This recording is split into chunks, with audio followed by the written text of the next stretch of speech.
Dr. David Kim never expected his life to change forever on that ordinary Tuesday morning. He was just doing his regular work at the research station on planet Kepler 4, checking air samples and studying the strange purple plants that grew everywhere on this distant world. The year was 2157, and David had been living alone on this remote planet for 6 months, collecting data about alien life forms. David was a quiet man who loved science more than anything else. He'd always been fascinated by the possibility of finding life on other planets. That's why he volunteered for this lonely job, even though it meant being away from Earth for 2 whole years. His small research station was his home now, surrounded by endless fields of weird alien plants and 2 small moons that lit up the sky at night. On this particular day, David was outside collecting soil samples when he heard a terrible crashing sound. The noise was so loud that it made the ground shake under his feet. He looked up and saw something burning as it fell from the sky like a shooting star. But this wasn't a normal meteor. This was much bigger, and it was clearly some kind of spacecraft. David's heart started beating fast. In all his months on this planet, he had never seen anything like this. The burning object crashed into the ground about 2 miles away from his station, creating a huge cloud of dust and smoke. David knew he had to investigate, even though every rule in his safety manual told him to stay away from unknown objects. He grabbed his emergency kit and jumped into his small exploration vehicle. The ride to the crash site was bumpy and scary. As he got closer, David could see the wreckage clearly. It wasn't like any human spaceship he had ever seen. Its craft was made of some kind of shiny metal that seemed to change colors in the light. Strange symbols were carved into its surface. It was shaped like a giant tear rod. When David reached the crash site, he was amazed by what he saw. The alien ship was about the size of a small house, but it was badly damaged. Parts of it were still smoking, and there was a huge hole in one side. David put on his protective suit and helmet before getting closer. He had to be careful because he didn't know what kind of dangers might be waiting inside. As he walked around the wreckage, David heard something that made him freeze. It was a sound like heavy breathing, but not quite human. Someone or something was alive inside that ship. David's scientific training kicked in, and he knew he had to help. Even though he was terrified, he carefully climbed through the hole in the ship's side. Inside, everything was dark and filled with smoke. The walls were covered with strange lights that were flickering on and off. David turned on his flashlight and followed the sound of breathing. What he found made his jaw drop. Lying on the floor was the most incredible being David had ever seen. It was clearly not human, but it was obviously intelligent. The creature was tall, maybe 7 feet, with skin that looked like it was made of tiny rainbow scales. It had 6 arms and legs, and its head was shaped differently from a human's. But what struck David most was that this being was wearing what looked like royal clothing. Beautiful robes decorated with jewels and gold. The alien was unconscious and breathing very slowly. David could see that it was badly hurt. There was a cut on its head, and its breathing was getting weaker. David realized that this creature was dying, and he was the only one who could help. David had studied medicine before becoming a scientist, so he knew some basic first aid. But this was completely different. How do you help an alien? He had no idea what their body was like inside, or what might hurt them. All he knew was that this being needed help right away. David ran back to his vehicle and grabbed all his medical supplies. He also brought his oxygen tank because he noticed that the alien was having trouble breathing in the planet's air. When he got back to the ship, the creature was even weaker than before. Working carefully, David used his medical scanner to try to understand the alien's body. It was amazing the creature had 2 hearts instead of 1, and its blood was bright blue instead of red. David realized that the planet's air was poisonous to this being. Just like some gases would be poisonous to humans, David made a difficult decision. He shared his own oxygen supply with the alien, even though this meant he might run out of air himself. He put his extra oxygen mask over the creature's face and watched as its breathing became stronger. Then he used his medical kit to clean the wound on its head and stop the bleeding. For the next 3 days, David stayed with the alien almost non-stop. He brought food and water from his research station, and he monitored the creature's condition around the clock. Slowly, the alien began to get better. On the third day, something amazing happened. The creature opened its eyes and looked directly at David. Those eyes were unlike anything David had ever seen. They were deep purple with flecks of gold, and they seemed to glow with intelligence. The alien tried to speak, but the sounds it made were completely foreign to David. Still, somehow David understood that the creature was trying to thank him. Just then, David heard another sound from the sky. He looked up and saw several ships, approaching much bigger than the crashed vessel. These new ships were clearly from the same civilization as the injured alien. David realized that this creature's people had come looking for him. The rescue ships landed near the crash site. Being similar to the injured alien came out. When they saw David taking care of their companion, they seemed surprised but grateful, even though they couldn't speak the same language. David could tell that they understood he had saved their friend's life, as the alien medical team took over caring for the injured creature.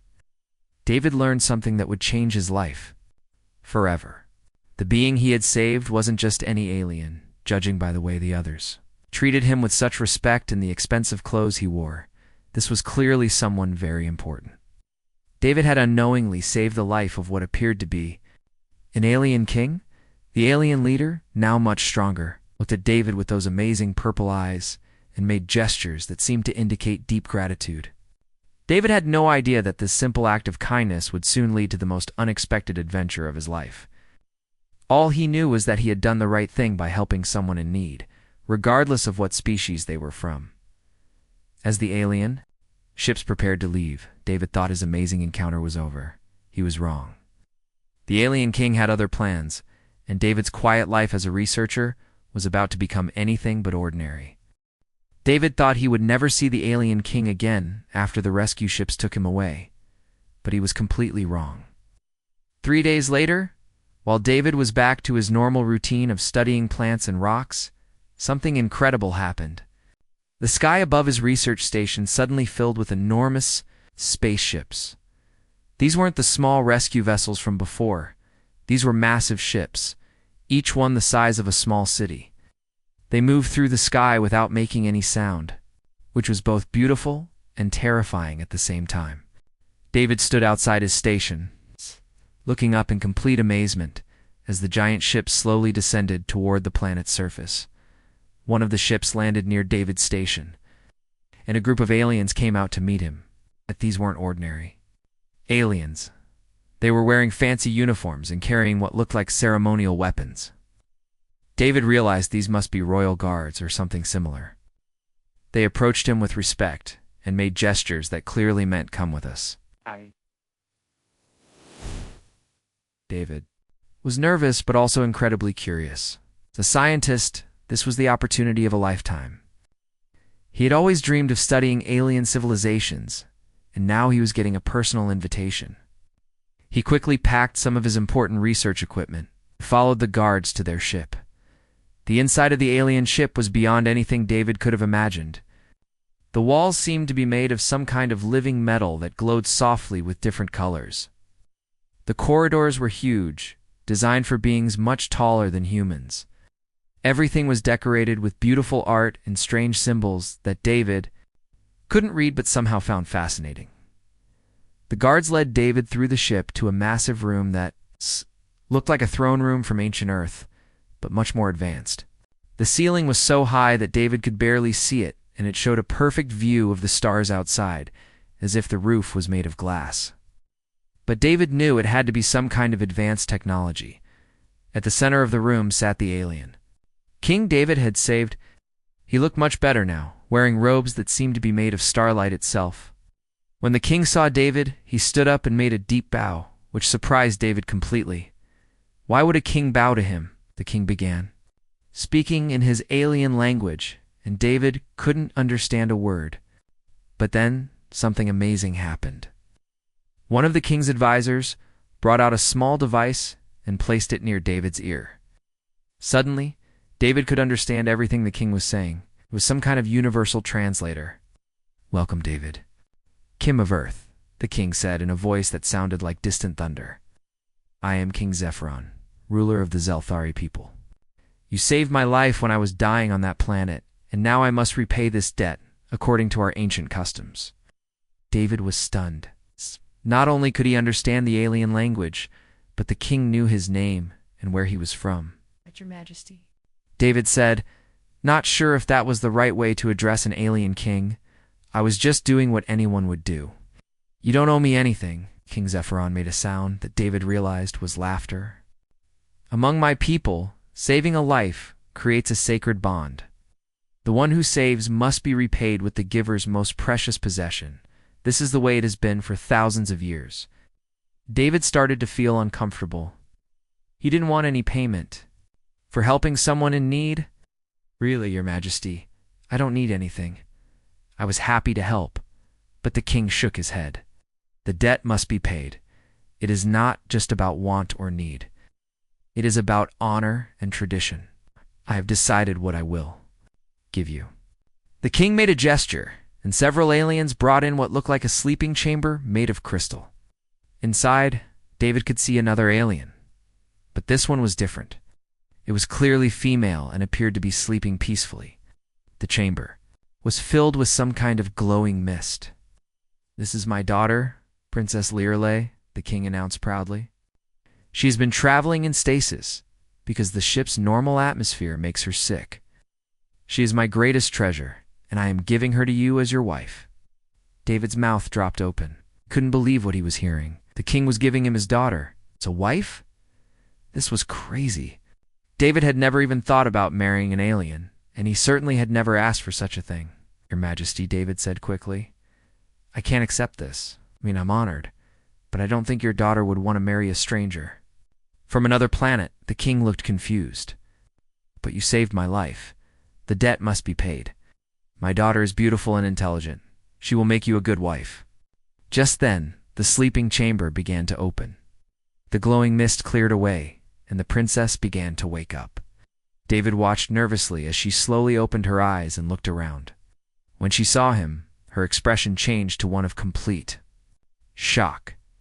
Princess Lirelei was unlike any being David had ever seen. Her skin was bright orange with darker orange spots all over it. Her face was shaped differently from her father's, with features that seemed uneven by human standards. She moved awkwardly as she sat up, as if she had trouble controlling her movements.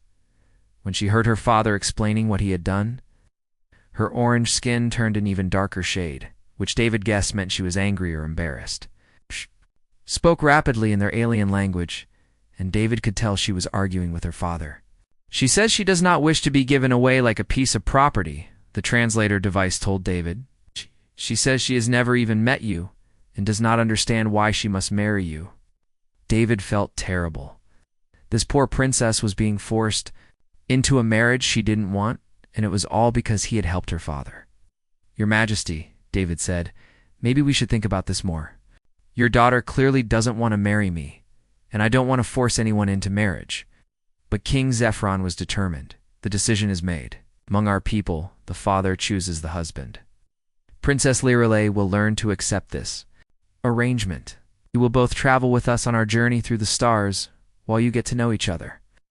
David looked at the princess, who was staring at him with a mixture of anger and curiosity. Her orange skin kept changing shades, which David found both strange and somehow fascinating. He realized that his simple act of kindness had created a situation that none of them had expected. How long would this journey take? David asked, still hoping to find a way out of this awkward situation. Several months, the king replied.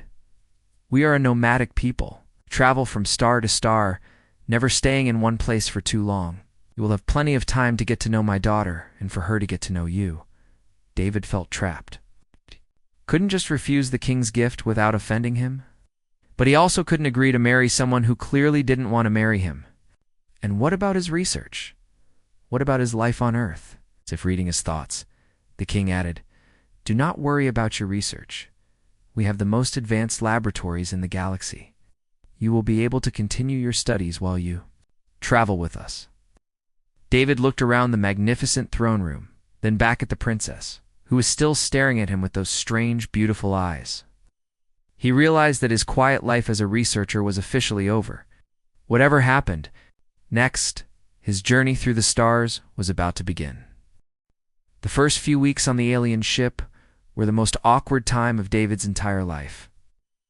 Princess Lirelei barely spoke to him, and when she did, it was only to tell him that she didn't want to be there. David couldn't blame her. He wouldn't want to be forced into marriage with a stranger either. The royal ship was incredible, though. It was like a floating city with gardens, laboratories, and even artificial weather systems. David had his own quarters that were bigger than his entire research. Stationed back on the planet, the aliens had tried to make it comfortable for him, but everything was designed for beings much taller than humans. So David felt like a child living in a giant's house. Princess Lirelei had her own section of the ship, and David rarely saw her. Except during the formal dinners that King Zephyron insisted they attend together, these dinners were painful. The princess would sit quietly, her orange skin often turning darker shades that David was learning meant she was upset or angry. She would answer questions with short replies and never look directly at him. But David was curious about everything. He couldn't help but notice things about the princess that surprised him. During one dinner, there was a problem with the ship's navigation system. The lights started flickering and alarms began going off. While everyone else was panicking, Princess Lirelei calmly stood up and walked to a control panel on the wall. Her movements, which David had thought were clumsy, suddenly became precise and confident. She worked on the controls with 6 hands, moving in perfect coordination like a skilled pianist playing a complex piece of music. Within minutes, she had fixed the problem and the ship was running smoothly again. "How did you do that?" David asked, genuinely impressed. For the first time, Princess Lirelei looked directly at him. "I designed most of the navigation systems on our fleet," she said quietly. "Mathematics and engineering are my interests." David was shocked. He had assumed she was just a typical princess who spent her time on royal duties, but she was actually a brilliant scientist and engineer. "That's amazing," he said. "I'm a scientist too, though I study biology instead of engineering." Something changed in the princess's expression. Her orange skin shifted to a lighter shade, which David was learning meant she was interested or curious. "What kind of biology?" she asked. "I study how different forms of life adapt to different environments," David explained. "Like how plants and animals change when they live in different climates or on different planets." Princess Lirelei nodded slowly. "That must be fascinating work. I've always wondered how life can be so different on various worlds, yet still follow similar patterns." This was the longest conversation they had ever had, and David realized that maybe they had more in common than he had thought. Over the following days, he made an effort to learn more about her interests. He discovered that she spent most of her time in the ship's advanced laboratories, working on improvements to their technology. The princess also began to open up about her life. She told David that she had always felt different from other members of her species. Her orange skin and uneven features made her stand out, and her motor coordination problems made her seem clumsy in social situations. But in the laboratory, working with complex equations and machinery, she felt confident and capable. "Other Zelthari think I'm strange," she admitted one day while they were working together on a star mapping project. "They don't understand why. I prefer numbers and machines to parties and social gatherings." David understood exactly how she felt. He had always been more comfortable with books and research than with people. "I've felt like an outsider my whole life too," he told her. "That's why I volunteered for that lonely research job. I thought I was better suited for solitude." As the weeks passed, David began to see Princess Lirelei differently. Her orange skin, which had seemed so strange at first, was actually quite beautiful. It changed colors with her emotions and the light from different stars. Like a living work of art, her uneven features became familiar and dear to him, especially when she smiled, which happened more often as they became friends. The princess also seemed to view David differently. She stopped seeing him as the human who had ruined her life and started seeing him as someone who understood her love of science and her feelings of being different. They worked together on various projects, combining human knowledge with Zelthari technology to create new innovations, but their growing friendship created problems elsewhere on the ship. Some of the other Zelthari didn't approve of their princess spending so much time with an alien. They whispered that the king had made a mistake and that David was not worthy of a royal marriage. David could see that this gossip hurt Princess Lirelei, even though she tried to hide it. Everything changed when space pirates attacked the Zelthari fleet.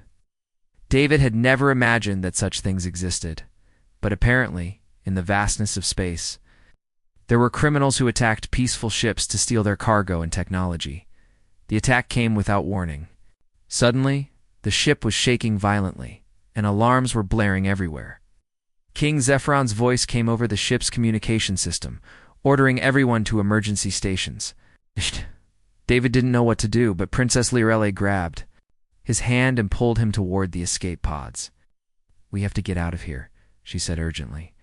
"The pirates are specifically targeting the royal ship. They want to capture my father and demand ransom." They ran through corridors filled with smoke and flashing lights.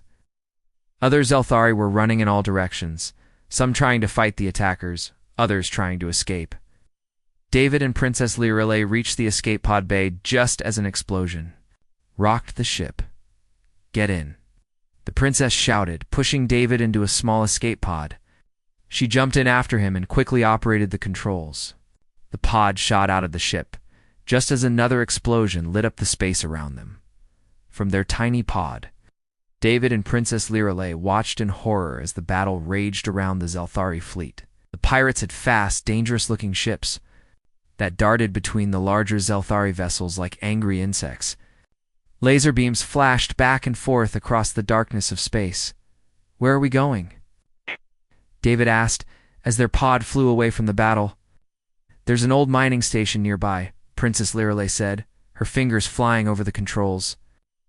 "Been abandoned for years, but it might have supplies we can use while we wait for rescue."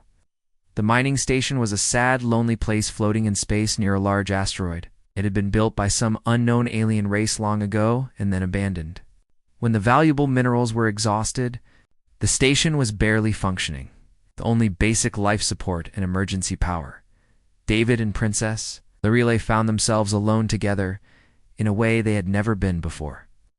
There were no royal protocols, no disapproving looks from other Zelthari, no formal dinners, just the two of them, working together to survive. The first thing they had to do was fix the station's communication system, so they could call for help. This meant combining David's knowledge of electronics with Princess Lirelei's engineering skills. They worked side by side for hours, sharing tools and ideas. "You're really good at this," Princess Lirelei said, as David successfully repaired a damaged circuit. "I thought humans were supposed to be less advanced than us," David laughed. "We might not have ships that can travel between stars, but we're pretty good at fixing things with whatever we have available." As they worked, they talked about their lives, their dreams, and their fears. David learned that Princess Lirelei had always felt trapped by her royal duties and had dreamed of exploring the galaxy as a scientist. Princess Lirelei discovered that David had always felt alone on Earth and had chosen his career partly because he was afraid of forming close relationships with people. "I never thought I would say this," Princess Lirelei said one evening as they sat looking out at the stars, "but I'm glad my father gave me to you. If he hadn't, I never would have met someone who understands me so well." David felt his heart skip a beat. "I'm glad too," he said softly. "I never believed in love at first sight, but I think I believe in love at first understanding." Princess Lirelei's skin shifted to a warm, golden color that David had never seen before. "What does that color mean?" he asked. "It means I'm happy," she said, smiling. "Yeah, really, truly happy. Maybe for the first time in my life." They spent 2 weeks alone on the mining station, and during that time, their friendship blossomed into something deeper. David realized that he had fallen in love. With Princess Lirelei's brilliant mind, her kind heart, and her courage in the face of danger, she had fallen in love with his gentle nature, his curiosity about the world, and his acceptance of her differences. When the rescue ships finally arrived, both David and Princess Lirelei knew that their relationship had changed forever. They were no longer two strangers forced together by circumstances. They were two people who had chosen to love each other. The rescue brought both joy and new problems. King Zephron was safe, and the pirates had been defeated, but the attack had created a crisis in Zelthari society.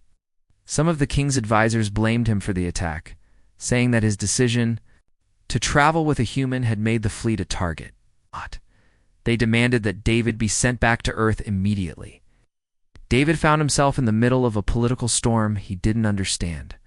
Meetings were held in the royal council chamber with angry voices arguing in the Zelthari language. Even with his translator device, David could tell that many of the aliens wanted him gone. They're saying that I made a mistake by giving you. My daughter, King Zephyron, explained to David after one particularly heated meeting. They think it shows weakness to form an alliance with a less advanced species. David felt hurt and angry. I never asked to be here, he said. I was just trying to help when I found you on that planet. I know, the king said sadly. Politics is complicated.